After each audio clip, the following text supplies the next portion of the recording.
قرآن حکیم نے بھی سورہ آل عمران کے آخری رکوع میں ذکر کو سب سے پہلے اور سب سے اہم عامل کی حیثیت سے شمار کیا ہے۔ چنانچہ اس کی پہلی آیت جو ہے سورہ آل عمران کے آخری رکوع کی، اس میں تو وہی مضمون جو میں بیان کر چکا وہ آیا ہے، ان فی خلق السماوات والارض واختلاف اللیل والنہار لآیات لأولی الالباب، یقیناً آسمانوں اور زمین کی تخلیق میں اور دن اور رات کے الٹ پھیر میں نشانیاں ہیں ہوش مندوں کے لیے۔ ان کے ذریعے سے انسانی شعور کے اندر وہ معرفت رب اجاگر ہوگی۔ وہ پہلا مرحلہ اب اس نے طے کر لیا، وہ ڈورمنٹ معرفت اب ایکٹیویٹ ہو گئی۔ اب مزید فکر کا مرحلہ ہے جو اگلی آیت میں آیا ہے، الذین یذکرون اللہ قیاما وقعودا وعلی جنوبہم ویتفکرون فی خلق السماوات والارض ربنا ما خلقت ھذا باطلا سبحانک فقنا عذاب النار۔ یعنی تفکر جو ہے ویتفکرون فی خلق السماوات والارض، وہ تفکر کرتے ہیں، غور و فکر کرتے ہیں آسمان اور زمین کی تخلیق میں، لیکن اس تفکر کے ساتھ لازماً ذکر اور ذکر مدام، ذکر بھی وہ کہ جو مستقل ہو، ہر حالت میں ہو۔ الذین یذکرون اللہ قیاما وقعودا وعلی جنوبہم، وہ لوگ کہ جو اللہ کو یاد رکھتے ہیں، اللہ کا ذکر کرتے ہیں، کھڑے ہوئے بھی، بیٹھے ہوئے بھی، اور اپنے پہلوؤں کے بل یعنی لیٹے ہوئے بھی۔ اب ان تین کے سوا تو کوئی پوزیشن انسان کی نہیں ہے، اسی کا نام ہے دوام ذکر۔ اور اس کے ساتھ اگر وہ تفکر کرتے ہیں تو ان کا فکر اگلی منزل تک پہنچتا ہے۔ تو پہلی شے تھی فکر انسانی کی صحیح رخ پر مزید پیش قدمی اور پیش رفت، اور اس کے لیے لازم ہے ذکر و فکر کا امتزاج۔ دوسری چیز کو لیجئے عمل کی درستی۔ اس عمل کی درستی کے لیے اللہ تعالیٰ کے ساتھ ایک گہرے تعلق کی ضرورت ہے، اس لیے کہ صبر کی بحث میں یہ مضامین شاید آپ کے سامنے آ گئے ہوں کہ صبر، جہاں مصیبت پر صبر ہوتا ہے، تکلیف پر صبر ہوتا ہے، اللہ کے احکام پر جمنا یہ بھی صبر ہے، نفس کی خواہشات کی باغ کو تھام کر رکھنا، کھینچ کر رکھنا یہ بھی صبر ہے، اور استقامت کسی شے پر قائم رہنا یہ بھی صبر ہے۔ تو عمل صحیح پر استقامت کے لیے وَاصْبِرْ وَمَا صَبْرُكَ إِلَّا بِاللَّهِ، اس صبر کی سب سے اہم جو بنیاد ہے، اس کا جو سب سے بڑا ذریعہ ہے، اس کا جو سب سے بڑا سہارا ہے، وَمَا صَبْرُكَ إِلَّا بِاللَّهِ، اس کے لیے ضرورت ہے ایک گہرے تعلق کی کہ اللہ کے ساتھ ایک ایسا تعلق برقرار رہے جو نہ صرف گہرا ہو بلکہ دائم و قائم، مسلسل۔ ذرا ذہول ہوگا تعلق مع اللہ میں، ذرا کمی آئے گی، شیطان کا وار کاری ہو جائے گا۔ اسی کو حضور نے حدیث میں یوں تعبیر کیا ہے تمثیلاً کہ جو دل اللہ کی یاد سے غافل ہے اس پر، فارسی کا وہ مقولہ بھی ہے کہ خانہ خالی را دیو می گیرت، گھر خالی رہے تو جنات اس پر دیو جو ہے آ کر قبضہ جما لیتے ہیں۔ تو خانہ قلب جو ہے اگر یاد خدا بندی سے خالی ہو گیا تو شیطان ابلیس لعین اپنی تھوتنی ٹکا دیتا ہے۔ یہ لفظ آتا ہے سور کے منہ کے لیے تھوتنی، جس طرح اس کا نکلا ہوا سا منہ ہوتا ہے آگے، تو یہ لفظ استعمال کیا گیا کہ وہ اپنی تھوتنی انسان کے دل پر جما کر اور پھوکے مارنی شروع کر دیتا ہے۔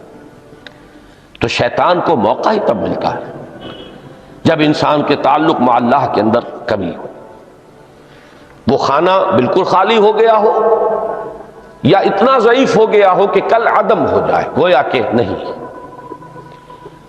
تیسری چیز کی طرف آئیے روحانی ترقی، روحانی ترقی کے لیے میں ایک اصطلاح کے سامنے لا رہا ہوں. اس سے مراد کیا ہے؟ روحانی ترقی کے لیے ہماری دینی اصطلاح ہے تقرب الی اللہ، اللہ سے قریب تر ہوتے چلے جانا. اس پر میرا ایک کتابچہ بھی ہے. تقرب الی اللہ کے دو مدارج، دو درجے، جو در حقیقت ایک حدیث نبوی علیہ الصلوۃ والسلام ہی پر مبنی ہے کہ حضور نے ایک درجہ قرار دیا ہے تقرب بالفرائض، فرائض کے ذریعے سے انسان اللہ کا قرب حاصل کرے. ایک ہے تقرب بالنوافل، نوافل کے ذریعے سے اللہ کا قرب حاصل کرے. ان میں کیا نسبت و تناسب ہے، اہمیت کے اعتبار سے کون بڑھ کر ہے، بلندی کے اعتبار سے کون بڑھ کر ہے، یہ تمام مسائل میں نے اپنی اس تقریر میں بیان کیے تھے جو اس کتابچے میں شائع ہوئی ہے. اس وقت میں اس کی تفصیل میں نہیں جا رہا، صرف یہ تذکرہ اس لیے کر رہا ہوں کہ جن کو بھی خواہش ہو جائے وہ اس کا مطالعہ کرے. ہماری اس وقت کی گفتگو سے وہ کتابچہ اس جگہ پر منسلک ہوگا. تو تقرب الی اللہ، یہ تقرب کوئی فزیکل فینومینن نہیں ہے، جسمانی یا مادی مسئلہ نہیں ہے. اللہ سے قرب یہ نہیں ہے کہ کوئی کروڑوں میل کا فاصلہ ہے، اب ہمیں کوئی رسی پر چڑھنا ہے اوپر بڑی محنت اور مشقت سے. فصل تو ہے ہی نہیں، فاصلہ ہے ہی نہیں، بعد ہے ہی نہیں. نحن اقرب الیہ من حبل الورید، ہم تو انسان سے اس کی شہرگ سے بھی زیادہ قریب ہیں. ہوا معکم اینما کنتم، وہ تو تمہارے ساتھ ہی ہوتا ہے جہاں کہیں بھی تم ہو. بس صرف یہ کہ تمہاری توجہ نہیں ہوتی، تم اور چیزوں میں مشغول و مصروف رہتے ہو، تم ہماری طرف دھیان ہی نہیں دیتے، تم ہماری طرف متوجہ ہی نہیں ہوتے. ہم تو مائل بے کرم ہے، کوئی سائل ہی نہیں، راہ دکھلائیں کسے رہنو منزل ہی نہیں. انسان جب متوجہ ہو جاتا ہے اور بڑھتا ہے، آگے پیش قدمی کرتا ہے روحانی اعتبار سے، تو یہ ہے در حقیقت تقرب الی اللہ، اور اسی کو ہم کہیں گے روحانی ترقی. اب ان تین چیزوں کو اگر آپ نے ذہن میں جما لیا، پھر میری بات کی ترتیب اس کو ذہن میں قائم کیجئے. ہم چلے کہاں سے؟ کہ دین کے ساتھ اصل مناسبت فلسفے کی نہیں، حکمت کی.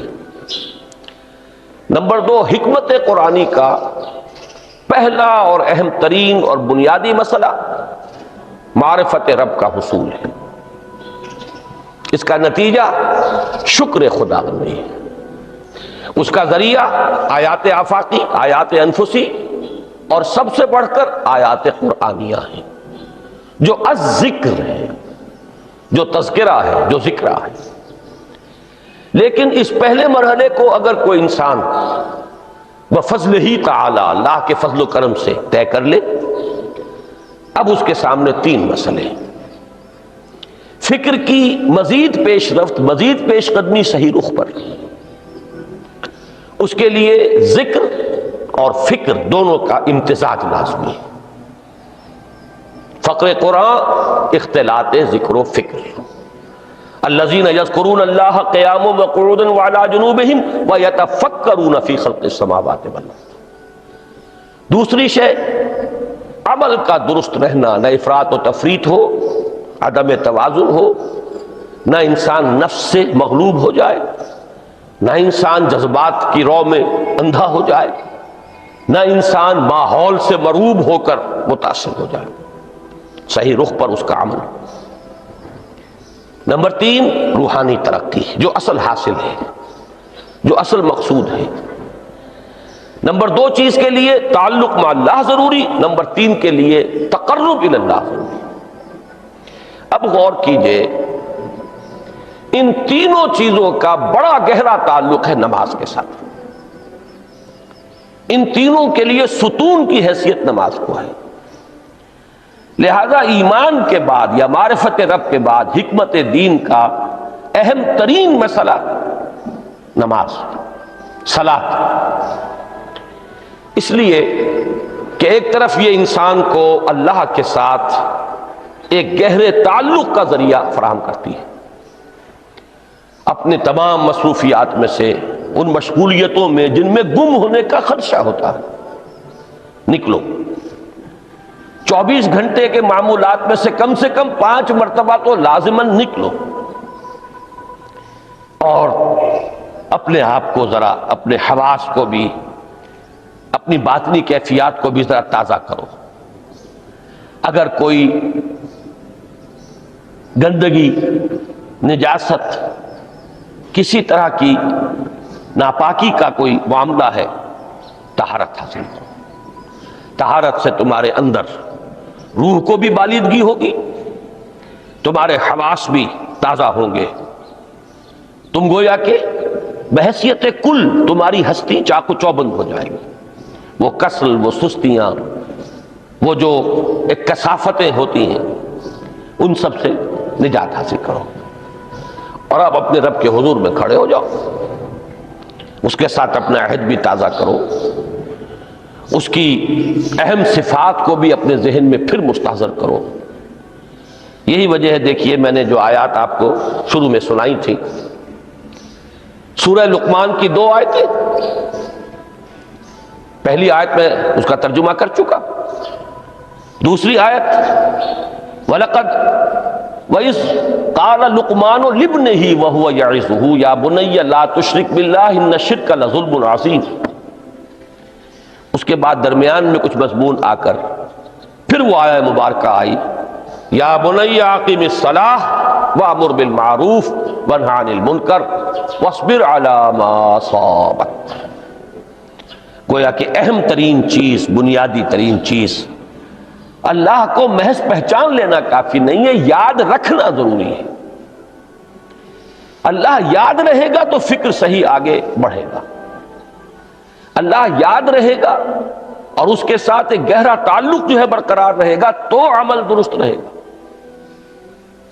بالکل یہی بات سورہ طٰہٰ میں جو پہلی وحی حضرت موسیٰ علیہ السلام پر ہوئی، اور پہلا مخاطبہ ہے، چونکہ حضرت موسیٰ کو یہ انبیاء کرام کے مقدس گروہ میں ایک امتیازی حیثیت حاصل ہے کہ ان سے براہ راست گفتگو ہوئی ہے، اگرچہ صرف ایک پردہ تھا، اوٹ من ورائے حجاب گفتگو ہوئی ہے، لیکن یہ کہ کوئی فرشتے کا درمیانی جو ہے وہ لنک نہیں تھا، براہ راست اللہ تعالیٰ نے حضرت موسیٰ علیہ السلام سے کلام فرمایا۔ کلم اللہ موسیٰ تکلیما، موسیٰ سے تو اللہ نے کلام فرمایا جیسے کہ کلام کیا جاتا ہے۔ تو پہلا مخاطبہ ہے، یہ پہلا مکالمہ ہے، پہلی وحی کہیے، اسی میں یہ الفاظ بھی موجود ہیں، اننی انا اللہ لا الہ الا انا فاعبدنی واقم الصلاۃ لذکری۔ یہ گویا کہ حکمت قرآنی کا ایک بہت بڑا خزانہ ہے یہ آیت مبارکہ، کہ خود حضرت موسیٰ علیہ السلام کو جو ہدایت دی جا رہی ہے، میں ہوں، میں اللہ، اننی انا اللہ لا الہ الا انا، میرے سوا کوئی معبود نہیں، فاعبدنی، بس میری بندگی، میری عبادت، میری پرستش، میری محبت، اس کو اختیار کرو۔ وَأَقِمِ الصَّلَاةَ لِذِكْرِي، اور نماز کو قائم رکھو میری یاد کے لیے۔ بلکہ اسی سلسلہ کلام میں آگے چل کر سورہ طٰہٰ میں آتا ہے، کافی گفت و شنید کے بعد جب حضرت موسیٰ نے کچھ معذرت بھی کی، کچھ دعائیں بھی کی، اللہ نے ایک دعا قبول بھی کی کہ ان کے بھائی کو بھی شریک کر دیا، حضرت ہارون کو بھی۔ اس کے بعد پھر جب فرمایا کہ اب جاؤ فرعون کی طرف، تو اس میں فرمایا وَلَا تَنِيَا فِي ذِكْرِي، اور دیکھنا یہ جو عظیم مشن تمہارے کندھے پر آ گیا ہے، بڑا بھاری اور کٹھن ایک فرض ہے جو تم پر عائد ہو گیا ہے، اس کے لیے سب سے بڑی تمہارے پاس جو قوت کا ذریعہ ہے وہ نماز ہے۔ اقیم فلا تنیا عن ذکری، میری یاد میں کبھی غفلت نہ کرنا، اس میں کبھی کوئی کمی نہ آنے دینا۔ جیسا کہ میں نے عرض کیا تھا کہ جیسے ہی وہ تعلق جو ہے کمزور پڑتا ہے یا منقطع ہو جائے معاذ اللہ، تو پھر انسان گویا کہ شیطان کے لیے ایک لقمہ تر بن جاتا ہے۔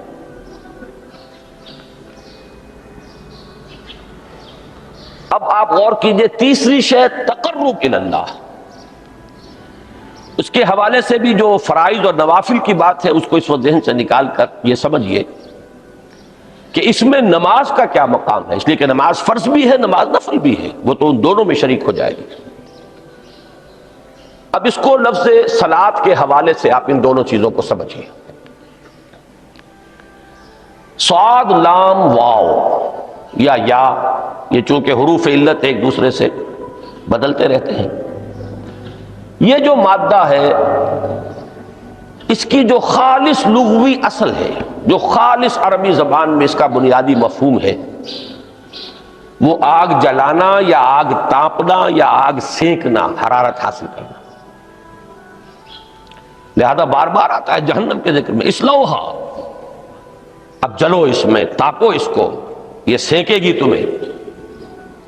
بلکہ تفتلون کا لفظ آیا ہے حضرت موسیٰ کے کلام میں، جب وہ گئے تھے کوہ طور پر، جب پہنچ گئے تو تھے آگ تک کی تلاش میں، لعلکم تستلون، تو اپنے اہل خانہ سے یہی کہا تھا کہ مجھے کہیں وہ روشنی نظر آ رہی ہے، غالباً کوئی وہاں سے آگ مل سکے گی، ورنہ یہ کہ کوئی رہنمائی کو رستہ مجھے مل سکے گا، میں وہ آگ لے آؤں گا، کوئی چنگاری وہاں سے لے آؤں، لعلکم تستلون، تاکہ تم، اب یہ اصطلاح در حقیقت باب افتعال ہے، اور یہ تے یہاں پر توئے کی شکل اختیار کر گئی، تا نے توبن کی صورت اختیار کی صاد کی وجہ سے۔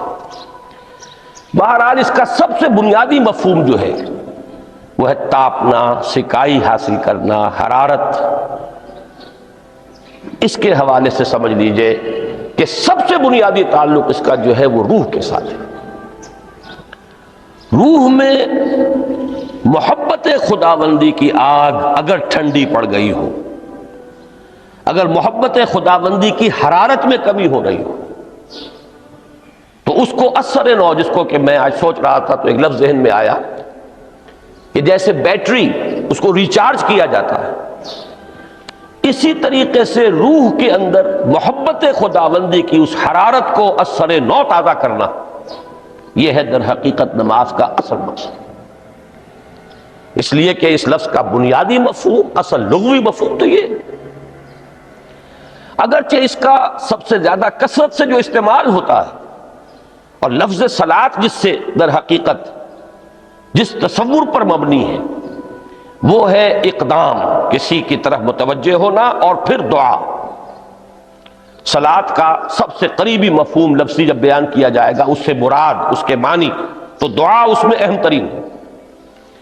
کسی کی طرف توجہ کرنا، مناجات کرنا، گفتگو کرنا، مخاطبہ، مکالمہ، دعا، یہ در حقیقت صلاۃ کا سب سے بڑا اصطلاحی مفہوم ہے۔ لیکن جو اس کا مادہ ہے، صاد لام واو یا صاد لام یا، اس کا اصل مفہوم جو ہے وہ تاپنا، حرارت حاصل کرنا۔ تو ان دونوں کے حوالے سے عرض کر رہا ہوں، وہ تاپنا اور حرارت حاصل کرنا وہ ہے روح کے اعتبار سے۔ وہ جو کہا اقبال نے کہ مجھے عشق کی آگ اندھیر ہے، مسلمان نہیں راہ کا ڈھیر۔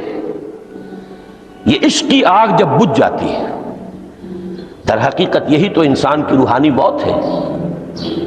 جب یہ نہ رہے تو چاہے منطق میں بہت انسان ماہر ہو، مجھے اقبال کا ایک شعر یاد آیا ہے تقابل کرتے ہوئے، ایک انسان محکوم اور ایک انسان حر، آزاد انسان، ان کی نفسیات میں جو بنیادی فرق علامہ اقبال نے مختلف مواقع پر بیان کیے ہیں۔ محکوم ہے بیگانہ اخلاص و مروت، ہر چند کے منطق کی دلیلوں میں ہے چالاک۔ تو منطق کی دلیلوں میں انسان چالاک ہو جائے اور وہ لغت ہائے حجازی کا وہ ایک خزانہ بن جائے، اسے تمام الفاظ کے معنی یاد ہو، وہ بڑے مسائل فقہ کے اسے ازبر ہو، جزیات، بے انتہا جزیات جو ہیں وہ مستحضر ہو، فلسفے کے بڑے بڑے مسئلے اس نے حل کر لیے ہوں، لیکن اگر روح میں وہ اللہ کی محبت کی آگ نہیں ہے، وہ تپش نہیں، مجھے عشق کی آگ اندھیر ہے، مسلمان نہیں راہ کا ڈھیر۔ اسی کے حوالے سے آج مجھے یاد آیا تھا کہ وہ جو بڑی سادہ سی ایک نظم ہے اللہ تعالیٰ سے دعا، یا رب دل مسلم کو وہ زندہ تمنا دے، اس میں بھی جو الفاظ آئے ہیں جو روح کو گرما دے اور قلب کو تڑپا دے، یہ ہے اصل جو مقصود ہے نماز کا۔ اور یہی وہ چیز ہے جیسا کہ میں نے عرض کیا تھا کہ نگاہوں سے اوجھل، یہ پہلو سامنے ہے ہی نہیں، دوسرا پہلو سامنے ہے اور وہ بھی میرے نزدیک بہت اہم ہے، بہت بنیادی ہے، اس میں کوئی شک نہیں، لیکن یہ ہے بلند ترین منزل کہ تقرب الی اللہ، اس کے لیے در حقیقت یہ کس لیے درکار ہے؟ روح کے اندر عشق کی حرارت اور گرمی تازہ ہو جائے۔ بسا اوقات یہ اندر دب جاتی ہے، جیسے انگارہ ہوتا ہے آگ کا، اس کے اوپر خاک اور راکھ آ جاتی ہے، اندر کچھ ہوتی ہے، آگ دبی ہوئی سمجھ، آگ بجھی ہوئی نہ جان، اس دبی ہوئی آگ کو پھر ایک شعلہ بنانا، پھر اس کے اندر ایک حیات تازہ پیدا کرنا، یہ ہے نماز کا اہم ترین اور بلند ترین مقصد۔ لیکن اس کے ساتھ ہی اس نماز میں ذکر ہونا، اس کا یہ ذکر ہے، اور ذکر کی جب میں فہرست بیان کیا کرتا ہوں بہت سے حضرات کے سامنے ہوگا کہ ذکر کا در حقیقت مفہوم ہے استحضار اللہ فی القلب۔ ہمارے ہاں غلطی سے جو ذرائع ذکر ہیں انہیں ذکر قرار دے دیا گیا ہے۔ نماز ذکر نہیں ہے، نماز ذکر کا ذریعہ ہے۔ اقیم الصلاۃ لذکری، نماز قائم کرو میرے ذکر کے لیے۔ یہ اللہ اللہ کہنا یا ادعیہ معصورہ جو حضور صلی اللہ علیہ وسلم کی مسنون دعائیں ہیں، انہیں اپنے تمام معمولات دنیاوی کے ساتھ ساتھ ان دعاؤں کو بھی انسان پڑھتا رہے، اللہ سے دعا کرتا رہے، یہ تمام ذرائع ذکر ہیں۔ سبحان اللہ الحمدللہ الحمدللہ، اس کا آپ ورد کیجئے، یہ بھی ذریعہ ذکر ہے۔ حقیقت میں ذکر ہے استحضار اللہ فی القلب، اللہ کو دل میں لے آنا، اللہ کو دل میں حاضر کر لینا، اصل میں تو ترجمہ ہوگا، لیکن حاضر جاننا، یہ کیفیت جو ہے انسان کو حاصل ہو جائے۔ اب اس کے حوالے سے ذرا بات سمجھیے کہ ایک تو میں عرض کر چکا ہوں مجسم ذکر تو قرآن ہے، لہذا ذکر کی فہرست جب آپ کریں گے ذرائع ذکر تو ان میں سب سے پہلے قرآن آئے گا، اس لیے کہ وہ ہماری حکمت کے پہلے مسئلے کو حل کر رہا ہے، بنیادی مسئلہ، اہم ترین مسئلہ۔ دوسرے نمبر پر ذکر جو ہے، اب اس کے لیے کچھ اصطلاحات جو میرے مختلف دروس میں شاید آپ کے سامنے بعد میں آئیں یا پہلی آ چکی ہوں، ان کے حوالے سے میری بات سمجھیے۔ ایک ذکر غیابی ہے، تھرڈ پرسن میں، صیغہ غائب میں اللہ کی یاد کرنا، اللہ اکبر اللہ اکبر اللہ اکبر۔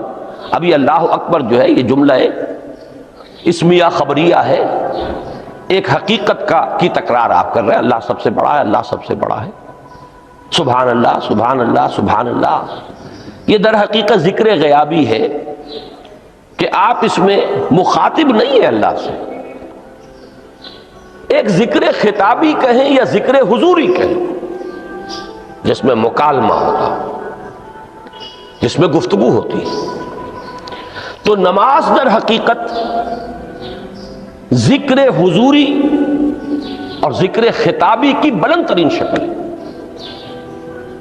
اس لیے میں نے عرض کیا تھا کہ نماز کے لفظ یا صلاۃ کے لفظ، یہ اصطلاحی معنی جو اکثر و بیشتر کیے جاتے ہیں وہ ہے دعا، اور دعا میں ہوتا کیا ہے؟ مکالمہ ہے، مخاطب، اے اللہ، اے میرے رب، اے پروردگار۔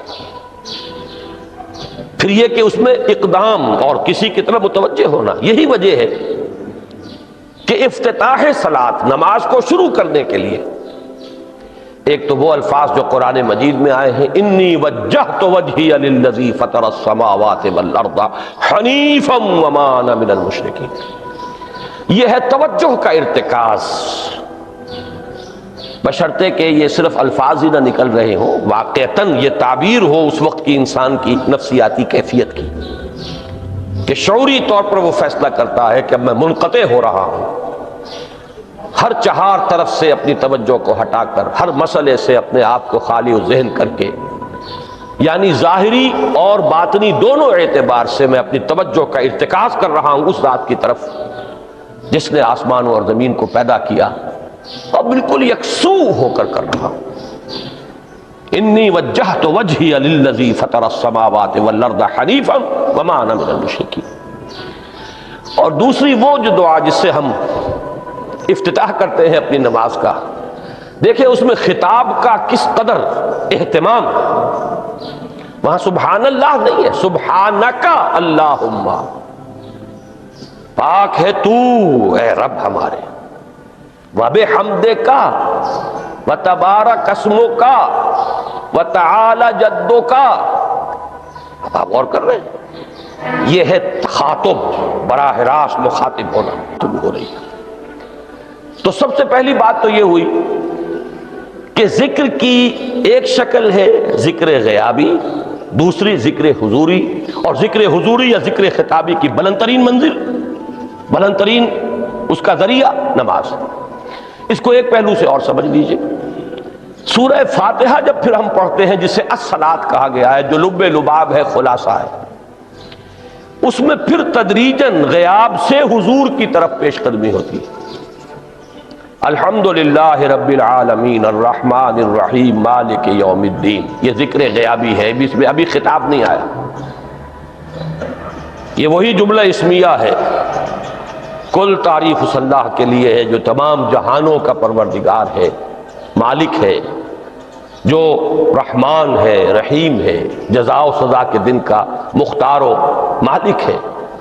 اب یہ غیاب سے حضور کی طرف، ایاک نعبد و ایاک نستعین اہدنا الصراط المستقیم، یہ ہے وہ۔ اب پہلے ایک معاہدہ ہے، ایک اقرار ہے، اعتراف ہے، وعدہ ہے، اور پھر دعا ہے، استدعا ہے کہ حضور نے فرمایا، یقول اللہ تعالی، اللہ یہ فرماتا ہے، اسی لیے اس کو حدیث قدسی کہیں گے، قسمت الصلاۃ بینی و بین عبدی نصفین، میں نے نماز کو اپنے اور اپنے بندے کے مابین آدھا آدھا تقسیم کر دیا ہے۔ اب یہاں تک تو جملہ ہے اللہ کا، یہ ہے حدیث قدسی۔ اب آگے جو ہے نریشن اس کی جو ہے حضور صلی اللہ علیہ وسلم کی جانب سے ہے، یعنی خبر دے رہے ہیں اللہ کی طرف سے ہی۔ ویسے تو تمام احادیث ہی گویا کہ ہم سمجھتے ہیں انسپائرڈ تو اللہ کی طرف سے ہی ہے، لیکن یہ کہ جہاں صراحت ہو کہ اللہ کہتا ہے وہ حدیث قدسی۔ تو یقول اللہ تعالی قسمت الصلاۃ بینی و بین عبدی نصفین، یہاں تک تو حدیث قدسی ہے۔ اب دوسری عام حدیث ہے، اذا قال العبد الحمد للہ رب العالمین یقول اللہ تعالی حمدنی عبدی، جب بندہ کہتا ہے الحمدللہ رب العالمین، پروردگار کہتا ہے میرے بندے نے میری حمد کی۔ جب بندہ کہتا ہے الرحمن الرحیم، پروردگار فرماتا ہے ثنا علی عبدی، میرے بندے نے میری ثنا کی، بڑی تعریف کی۔ جب بندہ کہتا ہے مالک یوم الدین، اللہ فرماتا ہے مجدنی عبدی، میرے بندے نے میری بڑی بزرگی بیان کی ہے، تمجید کی ہے۔ پھر جب بندہ کہتا ہے ایاک نعبد و ایاک نستعین، اللہ فرماتا ہے ھذا ما بینی و بین عبدی ولعبدی ما سأل، یہ ہے میرے اور میرے بندے کے درمیان۔ یہ تو معاہدہ ہے نا، معاہدے میں تو دو فریق جکڑے جاتے ہیں، بند جاتے ہیں، یہ میرے اور میرے بندے کے درمیان ہے، اور میرے بندے نے جو طلب کیا میں نے دیا، اس لیے کہ اس میں طلب بھی تو ہے، ایاک نستعین، تیری مدد چاہتے ہیں، یہ طلب ہے۔ اسی کی شرح ہے جو اب آخری تین آیتیں ہیں، پروردگار ہم تیری مدد چاہتے ہیں، پروردگار ہم تیری ہی بندگی کرتے ہیں اور کریں گے، اور تیری ہی مدد چاہتے ہیں، چاہیں گے۔ اگر حال میں اس کا ترجمہ کریں گے زمانہ حال کے اعتبار سے، اس لیے کہ فعل مضارع میں تو دونوں موجود ہیں، شامل ہیں، تو یہ ایک اعتراف ہے، اظہار حال ہے۔ اللہ کرے کہ وہ واقعتاً صحیح اظہار حال ہو، ہم واقعی اللہ کی بندگی کرتے ہوئے یہ کہیں کہ ایاک نعبد، ورنہ اگر ہماری اصل صورتحال سے وہ مطابقت نہ رکھتا ہو تو پھر تو ایک طرح کا جھوٹ ہو جائے گا۔ غلط بیانی ہو جائے گی. ایاک نعبد، تیری ہی بندگی کرتے ہیں، اور مستقبل میں کیجئے، کریں گے، یہ ہے عہد. تیری ہی مدد چاہتے ہیں، تجھی سے مدد طلب کرتے ہیں، تجھی سے مدد چاہتے رہیں گے. اس کے لیے فرمایا وَلِعَبْدِ مَا سَأَلَ. اور پھر اس کے بعد وہ استدعا ہے اهدنا الصراط المستقیم صراط الذین انعمت علیہم غیر المغضوب علیہم ولا الضالین. اس حدیث میں اس کو ایک ہی جملے کو لیا گیا ہے، ایک ہی جملے کی حیثیت سے. جب بندہ یہ کہتا ہے تو اللہ فرماتا ہے ھذا لعبدی ولعبدی ما سأل، یہ خالص میرے بندے کے لیے ہے. اس بندے نے ایک درخواست پیش کی ہے اور میں نے گرانٹ کی، وہ اپلیکیشن، وہ ریکویسٹ گرانٹڈ، ہم نے دے دی. ولعبدی ما سأل، یہ ہے اس کی تاثیر کا عالم، بشرطے کے معاملہ وہ شعور کے ساتھ، بشرطے کے مطابقت ہو ظاہر اور باطن کی، بشرطے کے مطابقت ہو قول اور فعل کی. تو اس کا اتنا اونچا مقام ہے کہ ایک ایک جملہ ادھر ادا ہوا، ادھر اللہ کی طرف سے ریسپانس مل رہی ہے. افلاک سے آتا ہے نالوں کا جواب آخر، اٹھتے ہیں حجاب آخر، کرتے ہیں خطاب آخر. اشہد ان محمد رسول اللہ.